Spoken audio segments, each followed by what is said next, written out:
About the technicals on the market, but currently it is not looking particularly good for the NBFC space. We spoke about HDFC Limited. Just keep an eye out on Bajaj Finance as well. That one's the one which has lost a lot, around 4% odd. And after a big move all of last week, we have IndusInd Bank, which is now lower by almost 6% odd. Remember, all of last week it did have the support of the promoters buying in the open market. So we'll keep an eye out on whether that purchase is over or not. And as a result of which, has the demand gone away and the stock is, trading weak as we speak. But among the stocks which are gaining right now, we have the metal stocks which are doing well, and leading that pack is Hindalco, perhaps for the reason that the valuations as per the brokerages are supportive, and at the same time we had results which were better than what the street was working with. In fact, talking about Hindalco itself, let's cut across to our colleague Nisha Poddar in conversation with Satish Pai, who's the MD of the company. Hindalco posted a good set of numbers. In fact, on all counts, it has beaten the estimates on the street. And I have with me the management of the company, the managing director, Mr. Satish Pai, joins us on CNBC TV 18. Mr. Pai, good to have you on the channel. Now, my first question, while the numbers have been digested by the stock market, but a few important aspects will throw more light on how things are panning out in the post-COVID era as well. In terms of copper, your performance has been very good, much better than what the street was expecting. In terms of product mix, you have done better. But in terms of TCRC, the prices were on the lower end. So where did that growth come from? Because an analyst would understand that one would have offset the other factor. So good question, Nisha. I think that copper had a steady and very good operational performance that helped. But the reason why the copper EBITDA is at 400 crores is because we have had a one-time derivative accounting gain of 100 crores. So the underlying operational EBITDA is 300 crores, which is still better than the previous quarter of 250 crores. So yes, the TCRC impacted the overall EBITDA, but we had a one-time derivative accounting gain. That is the reason why we had a 400 crore EBITDA on copper. So this is one-time gain that you had, and will that be anyway recurring in nature? Because for this quarter, then how do you see the copper business doing?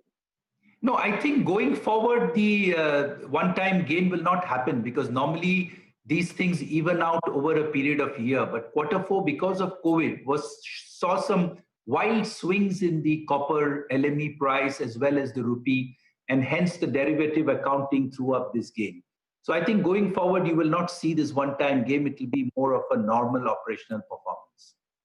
And in terms of demand, how do you see in terms of this business demand and consumption? And as far as your business is concerned, what is your outlook for this quarter, where we are already in the end of this quarter, Mr. Pai?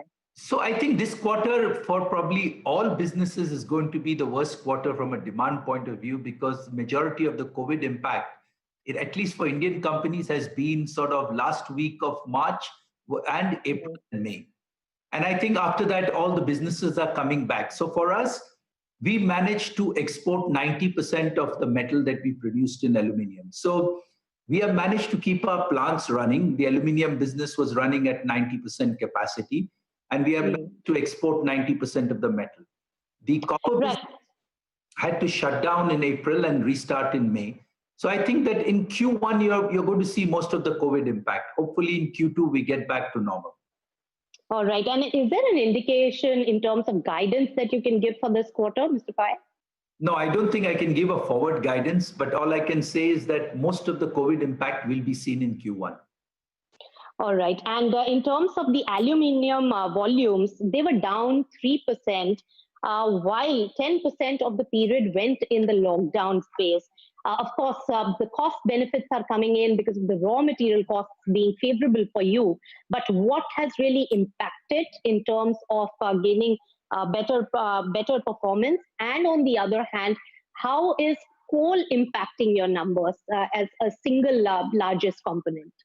So I think that the majority of the good performance of aluminium, which was 1,039 crores, 3% up versus the same quarter in 19, where LME was probably 1900s and it was 1690, is largely because, as you said, the cost of production has been very low. And the cost of production has been low because 40% of that comes from power, which is coal. So coal prices, coal availability was very favorable. And that has been a tremendous tailwind. Now, besides coal, CP coke, pitch, caustic, furnace oil, all commodity prices have been low. And that is why the cost of production has been a good tailwind, and that has resulted in the aluminium EBITDA being better. Now, so yes. And we sold, as you said, less because the last 2 weeks of March, the domestic sales could not happen because of the lockdown. Otherwise, we would have sold about 330 KT of metal, and the results would have been even better. How are you seeing the demand in this particular quarter, Mr. Pai? If you can give a little more understanding, because your capacity utilization is 90 to 95% across the globe between Novelis, Aleris, as well as Hindalco. But how is the consumption and the demand pattern? Will you land up having huge amount of inventory? No, absolutely not. So let me take you through that. In India, we have exported 90% of the metal in April and May, when the domestic demand was weak. Now in June, we are seeing the domestic demand pick up.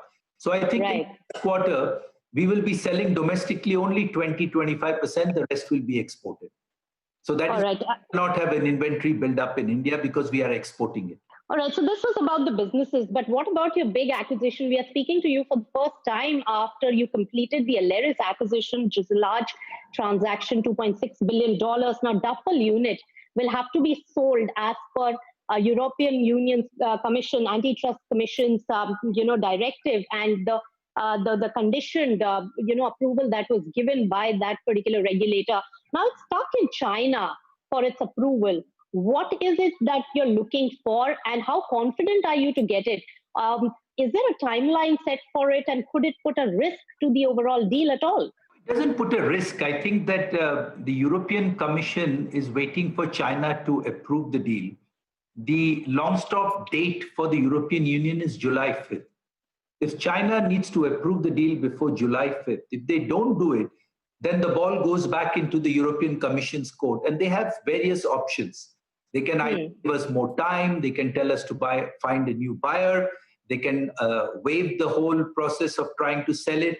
So they then have to take a decision after they reach the July 5th date. So really, I think that as far as we go, we remain pretty confident that we will be able to deal with Liberty House.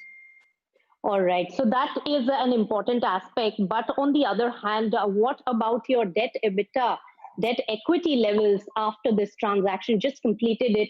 What did you end with your debt equity levels? And is there going to be a deleveraging process, especially at a time post-COVID, when most of the business houses are going into cash conservation as well as deleveraging? So I think that's a good point. We finished March 31st with a 2.61 net debt to EBITDA level. We have, as you said, like most businesses, raised a lot of cash to prepare for this COVID crisis. So I think our short-term goal is to finish the integration, get the synergies for the integration, and the deleveraging part will start a year or so down the road after the COVID crisis is over. So I think in the shorter term, we are going to be focused on reducing costs, getting the synergies, preserving and conserving cash. I think the deleveraging part we will only get to probably once the crisis is over.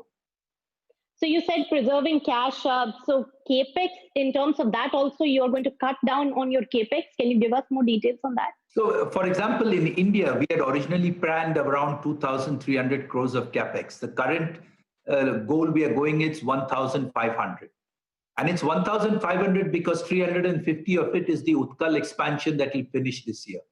So we, both us and Novelis, we are back down to our basic maintenance CAPEX. But as I always like to say, there are important longer term projects that are already ongoing. You should see them through because this crisis will go, and then you need to be prepared with your longer term projects as well.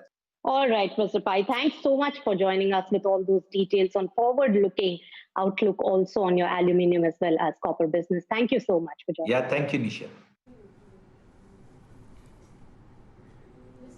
Well, that was Nisha in conversation with Mr. Pai of Hindalco. Well, the commentary has been good, and this sort of a market, the stock is holding up well in the green. The numbers were good, as the management says now. that the focus is on lowering the cost of production, and the stock market liked that quite a bit. So good numbers and favorable guidance, and on the back of that, the stock holds up well in the green. Well, on that note, we'll slip into a short break. If you come back, we'll shift our focus to Reliance Industries. That's going to be the one on our radar. Stay with us.